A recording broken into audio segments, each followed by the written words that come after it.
15 તારીખે ડેડિયાપાડામાં નરેન્દ્રભાઈ મોદીજીને ફરી ચૈતરભાઈ વસાવાની લડતને દબાવવા માટે લઈને આવે છે. લઈને આવે એનો મને જરાય વાંધો નથી.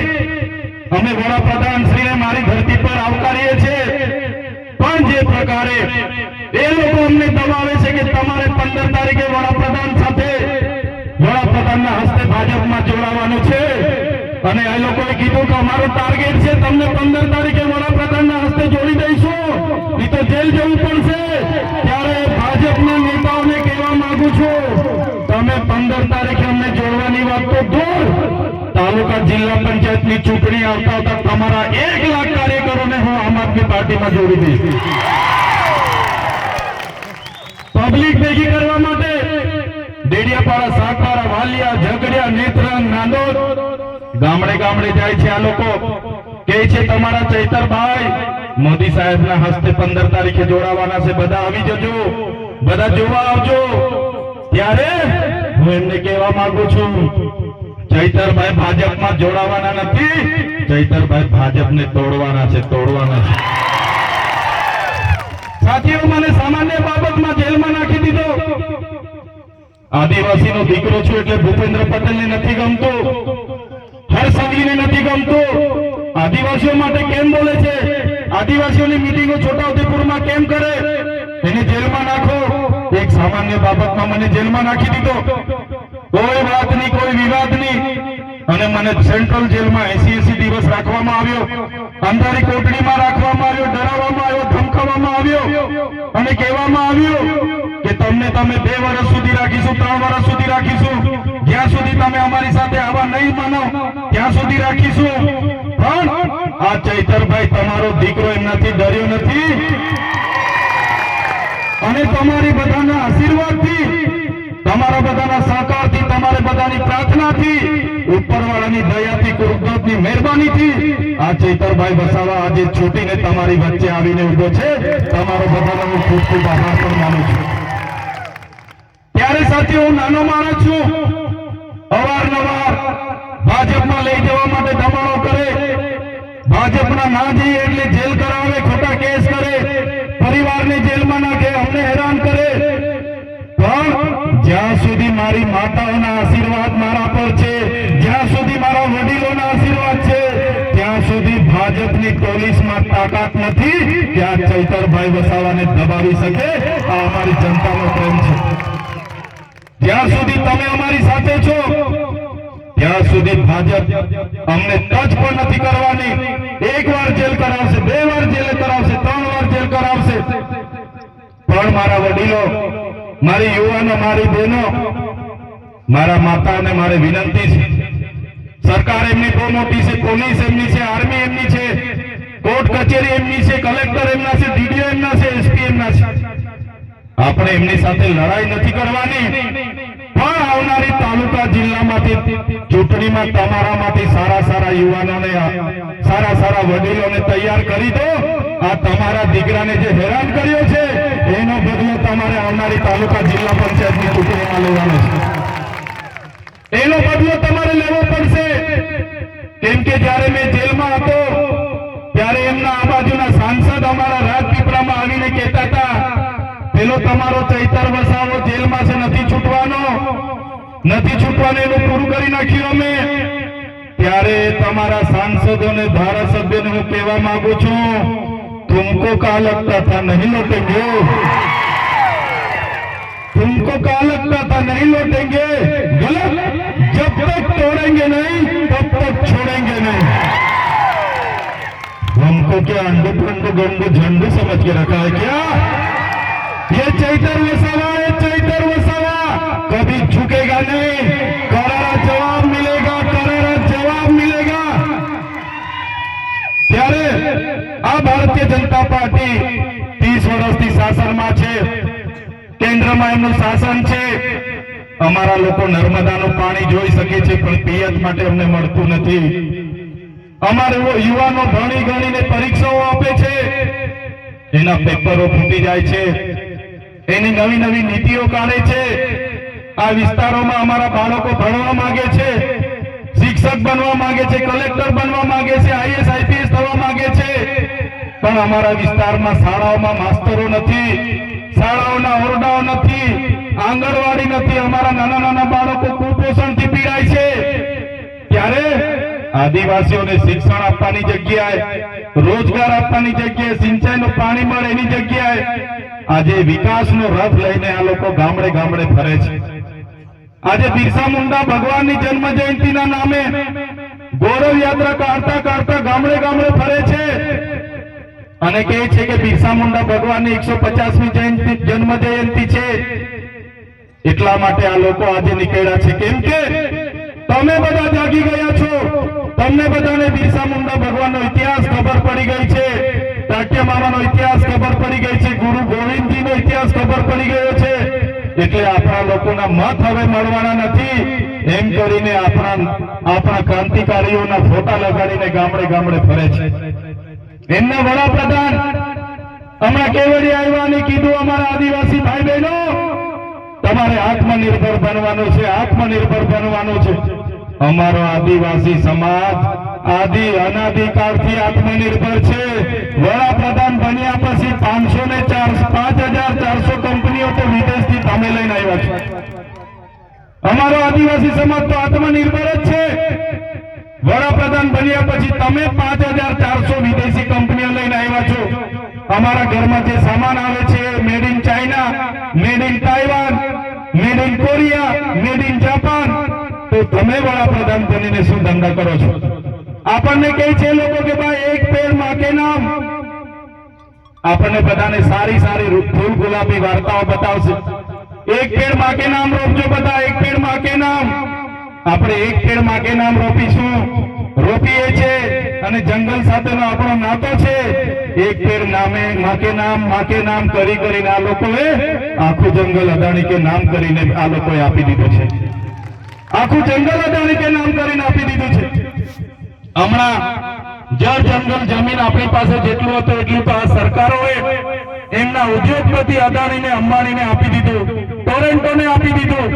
હવે આ આપણા દેશના વડાપ્રધાન 15મી તારીખે ડેડિયાપાડા આવે એના પહેલા ડેમ ઓગરા માતાજી ક્યાં છે, એનો વિસ્તાર કેવો છે એ જોવા માટે જવાના છે। મારા સાથીઓ તમને કહેવા માંગુ છું, આ નરેન્દ્રભાઈ મોદીજી જ્યારે વિસ્તાર જોઈને જશે તમે લખી રાખજો, આવનારા દિવસોમાં આપણી કુળદેવીને પણ અદાણીને લખીને આપી દેશે, એની કોઈની ગેરંટી નથી। કેમ કે આ વ્યક્તિ જ્યાં જાય, જેનું દર્શન કરી આવે, જેને જોઈ આવે, એ પછી રિલાયન્સ ને આપી દે, ટાટા ને આપી દે, અદાણી ને, બિરલા ને આપી દે। ત્યારે આપણી માતાજીના રક્ષણ કરવા માટે પણ આપણે તૈયાર રહેવું પડશે। ત્યારે તમે વિચાર કરો, જો વડાપ્રધાને ભગવાન બિરસા મુંડાની 150મી જન્મ જયંતિ ઉજવવાની જ હતી તો એમનું જન્મસ્થળ ઝારખંડમાં રાંચીમાં આવ્યું છે। જો આખા દેશનો ગૌરવ યાત્રાનો કાર્યક્રમ હતો અને ભગવાન બિરસા મુંડાની જન્મ જયંતિ તમારે ઉજવવાની હતી તો ભગવાન બિરસા મુંડાનું કર્મભૂમિ, જન્મભૂમિ ઝારખંડની રાંચીમાં આવેલી છે। તમે ત્યાં જઈને આખા ગુજરાતને, આખા દેશના આદિવાસીઓને સારો સંદેશો આપી શકો, પણ ડેડિયાપાડામાં આવીને ચૈતરભાઈની વિકેટ પાડવાનું જે તમે આયોજન કર્યું છે, આ આદિવાસી સમાજ જોઈ રહેલો છે। આવનારા દિવસોમાંથી આખા ગુજરાતમાંથી તમારી વિકેટ પાડી દેવા માટે અમે તૈયાર છે। અમે આંદોલનો કર્યા, આદિવાસી જાગૃત થયા, એટલે આ લોકોને થયું કે હવે આદિવાસીઓ તો જાગી ગયા છે, ધીરે ધીરે ચૈતરભાઈ સાથે જવા લાગ્યા છે, આમ આદમી પાર્ટીમાં જોડાવા લાગ્યા છે, ગોપાલભાઈ ઇટાલિયા, ઈશુદાનભાઈ ગઢવી, અરવિંદ કેજરીવાલ સાથે જવા લાગ્યા છે। એટલે એ લોકોએ આખું મંત્રીમંડળ બદલી નાખ્યું। ત્યારે અમારા સરપંચો ને અમારા વડીલો જે પ્રકારે કહે છે, કોઈ ભેંસ ઓછું દૂધ આપે તો એના ખીલા બદલવાનું નથી રહેતું, ભેંસ બદલી નાખવી પડે છે કે નથી નાખવી? ત્યારે આ લોકો મંત્રી બદલે છે, પણ મારા તમામ આડિયાનો, તમામ વડીલોની માતા બહેનોને કહેવા માંગુ છું, આવનારા દિવસોમાં આપણે મંત્રીમંડળ બદલવાનું નથી, આપણે આખીને આખી સરકાર બદલી નાખવાની છે। આ લોકો તૈયાર છો બધા? સરકાર બદલી નાખીશું, સરકાર બદલી નાખીશું, પરિવર્તન લાવીશું, પરિવર્તન લાવીશું, પરિવર્તન લાવીશું. આ લોકોએ મને કીધું, ચૈતરભાઈ અમારી સામે તમે કેટલું લડશો, ટકી નહીં શકશો, હજુ પણ જેલમાં જશો, આવી જાઓ, મંત્રી બનાવી દે, તંત્રી બનાવી દઈએ. તમારા મંત્રી બની જઈશું, તમારો તંત્રી બની જઈશું, પૈસા કમાઈ લઈશું, બંગલા બની જશે, ગાડીઓ બની જશે, પણ અમારા આદિવાસીઓ માટે પછી કોણ બોલશે? કોણ બોલશે અમારા આદિવાસીઓ માટે? આ વિસ્તારના ઓબીસી માટે કોણ લડશે? આ વિસ્તારના એસસી એસટી માઇનોરિટી માટે કોણ લડશે? ત્યારે અમે કીધું, તમારામાં જેટલા અમારા નેતાઓ છે એ નેતાઓને તમે એક પિંજરાના વાઘ જેવા, સરકસના વાઘ જેવા બનાવી દીધા છે. આ વિસ્તારના પણ મોટા મોટા નેતાઓ પોતે વાઘ છે એવું કહેતા હતા. અમે જ્યારે મીટિંગ હોય ત્યારે ભાષણ કરે, ટાઈગર અભી જિંદા હે, ટાઈગર અભી જિંદા હે. એ ભાષણ કરવા વાળા ભાજપમાં ગયા અને સરઘસના ટાઈગર બનીને આજે બેસી રહ્યા છે. સરઘસના ટાઈગર બનીને બેસી રહ્યા છે. ઉપરથી જેટલી ચાવી ફેરવે એટલું રમકડું ગાય, એટલી જ ભજન એ લોકો ગાય છે. ત્યારે સાથીઓ, આ તમારો દીકરો, આ ચૈતર વસાવો એમના સરઘસનો ટાઈગર નથી બનવા માંગતો, જંગલનો ટાઈગર બનીને સ્વતંત્ર ફરવા માંગે છે. જંગલનો ટાઈગર બનીને અમે બધા સ્વતંત્ર ફરવા માંગીએ છીએ. આ બધો ઇલાકો અમારો છે. અમારા નસવાડીના એક કાકા ધારાસભ્ય છે, સિનિયર ધારાસભ્ય. નસવાડીમાં આજે અમારો પ્રોગ્રામ હતો. કાકાએ અમારા સરપંચોને ડરાવ્યા અને અમારા પ્રોગ્રામમાંથી અમે પ્રોગ્રામ રાખી દીધા. ત્યારે કાકાને કહેવા માંગુ છું, આજે ચૈતર વસાવાને નર્મદામાંથી તળી પાર કરી દીધા છે, ત્યાં જવા નથી દેતા. આજે ડેડિયાપાડામાં પ્રવેશબંધી છે.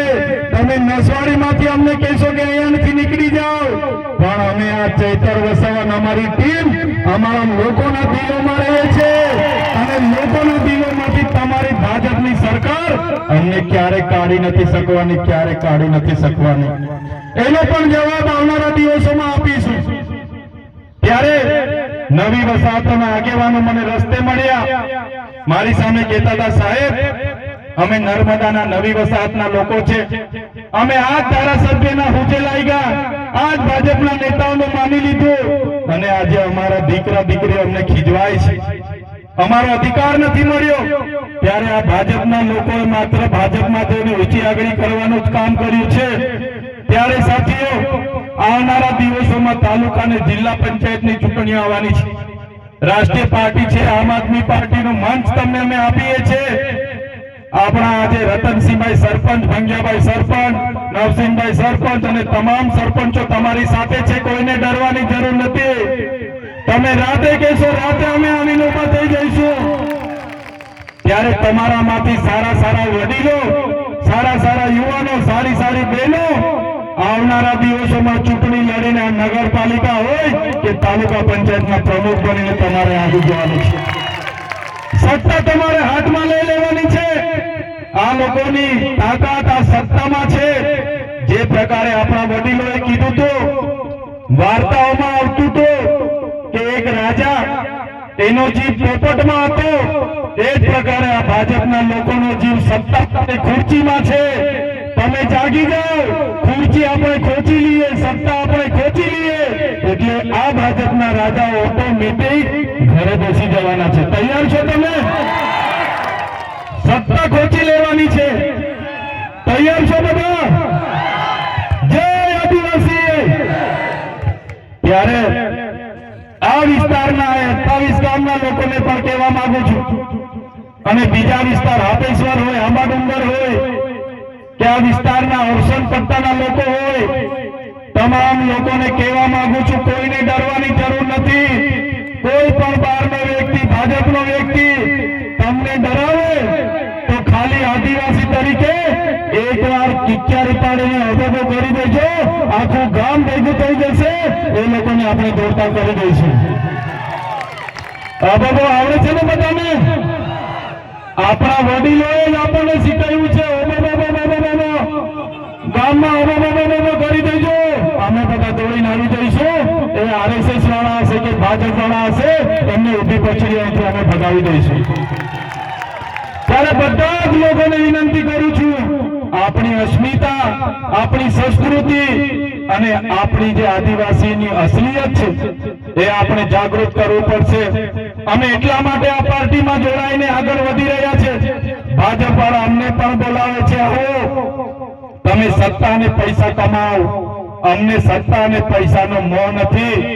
અમે આદિવાસીઓને જાગૃત કરીએ, આદિવાસીઓને આગળ લાવીએ, અમારા યુવાનો ભણી ગણીને આગળ આવે, અમારા ખેડૂતો આગળ આવે, અમારા ખેડૂતના દીકરાઓ ફોર વ્હીલ લઈને ફરે, મર્સિડીઝ લઈને ફરે, BMW લઈને ફરે, આઈએએસ થાય, આઈપીએસ થાય. એ જ અમારા સપના છે. અમારા લોકોના નાના મોટા પ્રશ્નો છે, એનો પણ આવનારા દિવસોમાં સરકારમાં 2027માં અમે બધા આમાંથી જઈએ અને આદિવાસીઓના હિતના કામ કરીએ, આ વિસ્તારના યુવાનોના હિતના કામ કરીએ, ગુજરાતના 18 વર્ગના 18 વર્ગના લોકોના હિતના કામ કરીએ. એ અમારા બધાના સપના છે. ત્યારે વધારે વાત હું નથી કહેતો, પણ આવી જ પ્રકારે તમારો સાથ અને સહકાર અમને જોઈશે. કેમ કે આ લોકો છેલ્લા દિવસે દારૂ લાવે, પાર્ટીઓ કરાવે, ખવડાવે, પીવડાવે અને 50 રૂપિયા આપે, 500 રૂપિયા આપે અને મત લઈને જીતીને 5 વર્ષ સુધી દેખાતા નથી. ત્યારે આવનારી ચૂંટણીઓમાં પણ આપણા આ વિસ્તારના કેટલાક ભાજપના નેતાઓ આ જ કામ કરશે. એના કરતા તમે તમારામાંથી ઉમેદવારો તૈયાર કરી દો, એના માટે તમે મહેનત કરો અને જીતાડીને લાવો અને આપણા લોકોના સારા કામ થાય એ દિશા તરફ આપણે આગળ વધવાનું છે. આજની આ કાર્યક્રમમાં વધારે સમય નથી હું લેતો, પણ જે મારે આ વિસ્તારના કેટલાક નેતાઓ પોતાને ટાઈગર સમજીને નાના માણસોને ડરાવે છે, ધમકાવે છે, મારા યુવાનોને હેરાન કરે છે, પોલીસ મોકલે છે અને ખૂબ હેરાન કરે છે. ત્યારે આ નેતાઓને કહેવા માંગુ છું, આ સામે બેઠેલા બધા ચૈતર વસાવા છે, ટાઈગર છે અને જ્યારે હેરાન કરશો ત્યારે અમે